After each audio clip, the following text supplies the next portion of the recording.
Good morning friends, welcome back my YouTube channel. तो आज मैं आपके लिए लेके आई हूँ कंप्यूटर के कुछ क्वेश्चंस जो जोया आईटी एग्ज़ाम के लिए बहुत ही इंपॉर्टेंट हैं। और कुछ क्वेश्चंस मैंने पिछली वीडियो में भी सोल्व करवाए हैं। तो चलिए स्टार्ट करते हैं क्वेश्चन नंबर 24 से।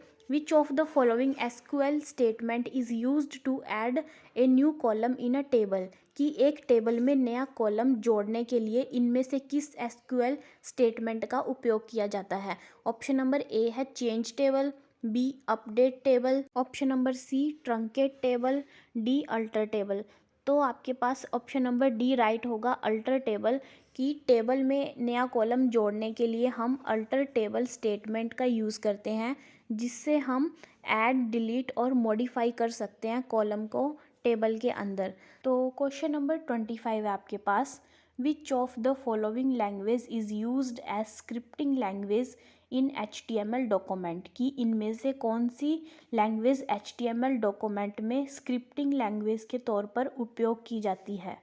तो ऑप्शन नंबर ए है आपके पास जावास्क्रिप्ट, बी है जावा, सी फोर्टन या डी पाइथन। तो सबसे पहले आपके पास स्क्रिप्टिंग लैंग्वेज एक प्रोग्रामिंग लैंग्वेज है, और स्क्रिप्टिंग लैंग्वेज का काम होता है दूसरे प्रोग्राम को कंट्रोल करना या फिर प्रोग्राम को गाइड करना। और जो आपके पास स्क्रिप्टिंग लैंग्वेज है वो कभी भी अकेले काम परफॉर्म नहीं कर सकती। और स्क्रिप्टिंग लैंग्वेज के एग्जांपल हैं आपके पास PHP, जावास्क्रिप्ट, VB स्क्रिप्ट और ASP। तो आपके पास इसमें से राइट आंसर होगा ऑप्शन नंबर ए जावास्क्रिप्ट। कि जावास्क्रिप्ट को हम HTML डॉक्यूमेंट में स्क्रिप्टिंग लैंग्वेज के तौर पर यूज़ करते हैं। तो आपके पास नेक्स्ट क्वेश्चन है क्वेश्चन नंबर 26।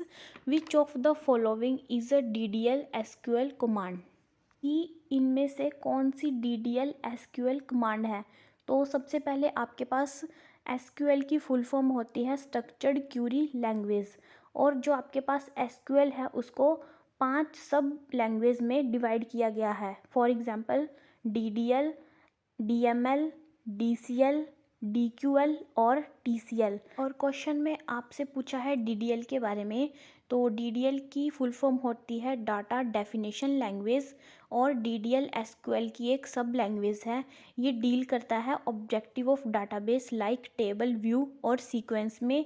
DDL में आपके पास 5 कमांड होती हैं। फर्स्ट है क्रिएट, सेकंड रीनेम, थर्ड है अल्टर, फोर्थ है ट्रंकेट और फिफ्थ है आपके पास ड्रॉप। तो आपके पास राइट आंसर होगा क्रिएट कमांड, जो DDL SQL में होती है।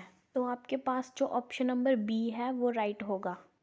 तो नेक्स्ट क्वेश्चन है आपका, which of the following attribute must be defined in an input element in HTML form to ensure that it is not left blank, कि HTML form में जो इनपुट एलिमेंट है उसमें कौन सा एट्रीब्यूट डिफाइन होना चाहिए ताकि वह खाली न छूट जाए और निश्चित हो सके। ऑप्शन नंबर ए है रिक्वायर्ड, बी है मैंडेटरी और सी है फील्ड और ऑप्शन नंबर डी है वैलिड। तो इसका राइट आंसर होगा आपके पास ऑप्शन नंबर ए रिक्वायर्ड, कि इसमें रिक्वायर्ड एट्रीब्यूट होता है। तो क्वेश्चन नंबर 29 है आपका, which of the following programming language is used to create macros in MS Excel, कि MS एक्सेल में मैक्रोज को बनाने के लिए इनमें से कौन सी प्रोग्रामिंग लैंग्वेज का उपयोग किया जाता है।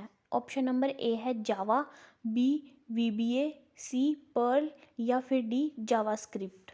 तो जब आप कोई काम कर रहे होते हैं एक्सेल शीट पे, चाहे फॉर्मेटिंग हो या कोई डाटा इन्फॉर्मेशन टाइप कर रहे हो, तो उस समय हम मैक्रोज को ऑन कर सकते हैं।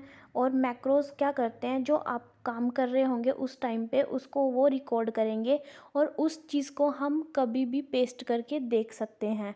तो मैक्रोज का ऑप्शन भी वहाँ पे दिया होता है। तो MS एक्सेल में मैक्रोज बनाने के लिए हम VBA प्रोग्रामिंग लैंग्वेज का यूज़ करेंगे, और VBA की फुल फॉर्म होती है विजुअल बेसिक फॉर एप्लीकेशन। तो इसका ऑप्शन नंबर बी जो है वो राइट होगा। तो क्वेश्चन नंबर 13 है आपका, which of the following CPU components generate timing and control signals for executing an instruction, कि इनमें से कौन सा CPU कंपोनेंट टाइमिंग और कंट्रोल सिग्नल जनरेट करता है जिससे निर्देश निष्पादित होते हैं। ऑप्शन नंबर ए है arithmetic unit, B control unit, C logic unit या डी इंस्ट्रक्शन पॉइंटर। तो आपके पास ऑप्शन नंबर बी जो है वो राइट होगा, कंट्रोल यूनिट। की कंट्रोल यूनिट कंपोनेंट है जो जनरेट करता है टाइमिंग एंड कंट्रोल सिग्नल को।